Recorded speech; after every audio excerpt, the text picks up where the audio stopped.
Hi friends, నమస్తే. నేను మీ హేమంత్ కుమారి. ఈరోజు ఒక వెజ్ ఐటెంను తయారు చేయడానికి వచ్చానండి. అదేంటంటే వంకాయ శనగపప్పు టమోటా కర్రీ. ఈ వంకాయ శనగపప్పు టమోటా కర్రీకి కావాల్సిన పదార్థాలు ఇప్పుడు చెప్తాను.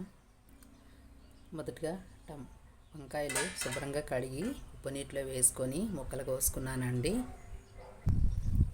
శనగపప్పు నానబెట్టుకొని రెడీ పెట్టుకున్నాను.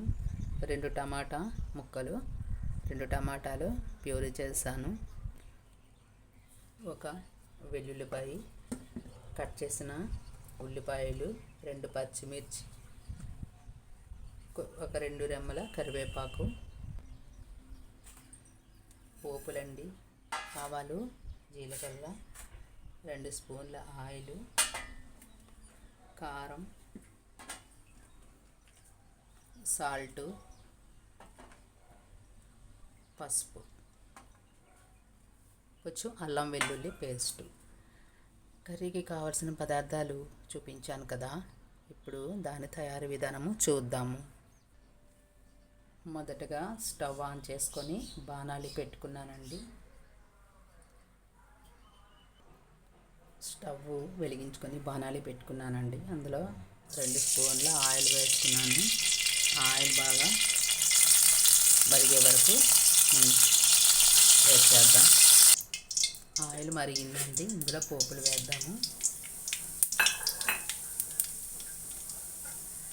పోపులు వేగాక ఉల్లిపాయలు, పచ్చిమిర్చి, కరివేపాకు వేద్దాము.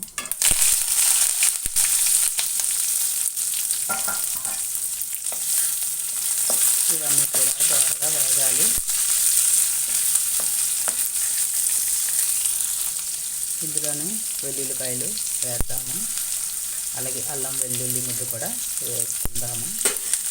అల్లం వెల్లుల్లి ముద్ద పచ్చివాసన పోయే వరకు కూడా వేసుకోవాలి.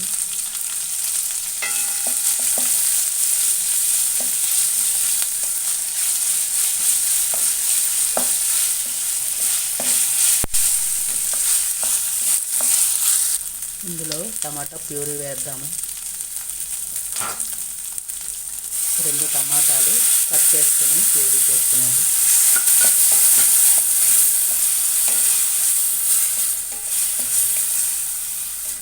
టమాటా బాగా వేగి దగ్గర పడాలి.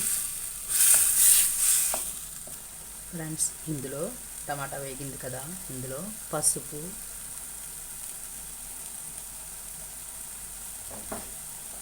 కారం,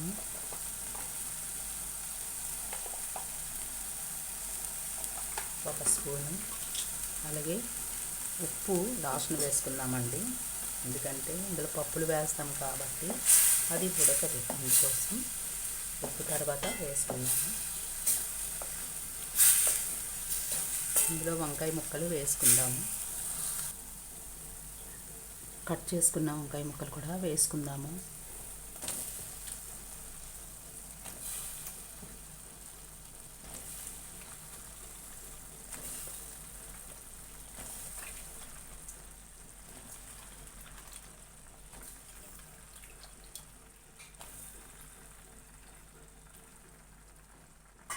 ఇవన్నీ ఇప్పుడు బాగా కలుపుకుందాము.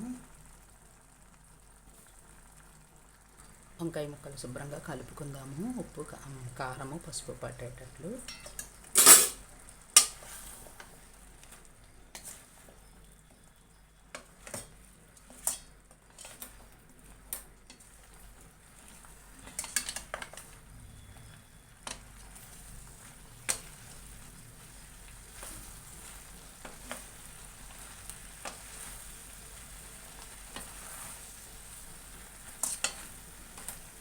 కాసేపు మూత పెట్టుకుందాము, కొంచెం మగ్గే వరకు.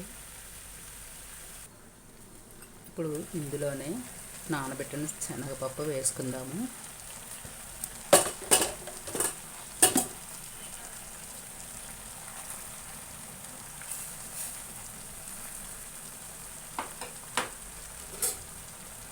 వేసుకొని 2 కూడా బాగా కలుపుకుందాము.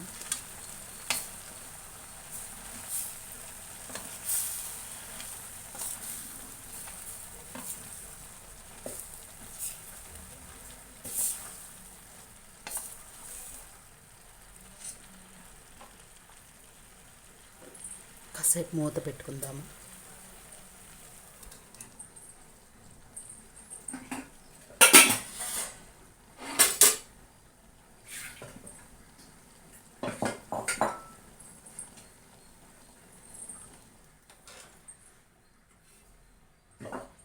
వేసుకుందాము.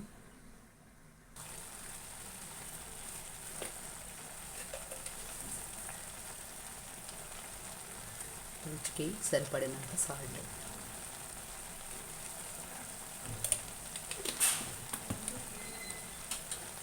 ఇప్పుడు బాగా కలుపుకొని కొంచెం వాటర్ పోసుకొని ఉడికించుకుందాం.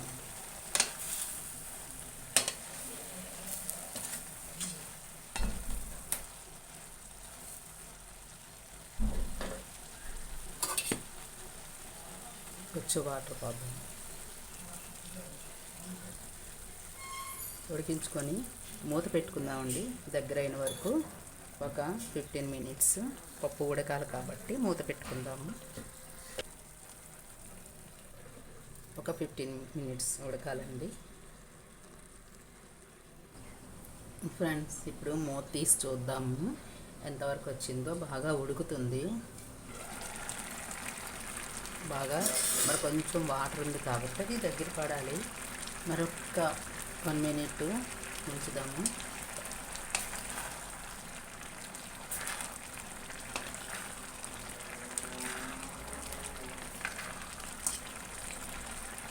కొంచెం వాటర్ ఉంది కాబట్టి కొంచెం దగ్గర పడే వరకు మూత పెట్టుకుంటాం. ఫ్రెండ్స్, ఒకసారి చూద్దాము. పర్వాలేదు, దగ్గరగా అయిపోయింది కాబట్టి మనం స్టవ్ ఆఫ్ చేసుకొని కర్రీని ప్లేట్లో తీసుకొని గార్నిష్ చేసుకుందాము. ఫ్రెండ్స్, చూస్తున్నారు కదా, ఎంతో రుచికరమైన వంకాయ శనగపప్పు టమాటో కర్రీ తినడానికి సిద్ధంగా ఉంది.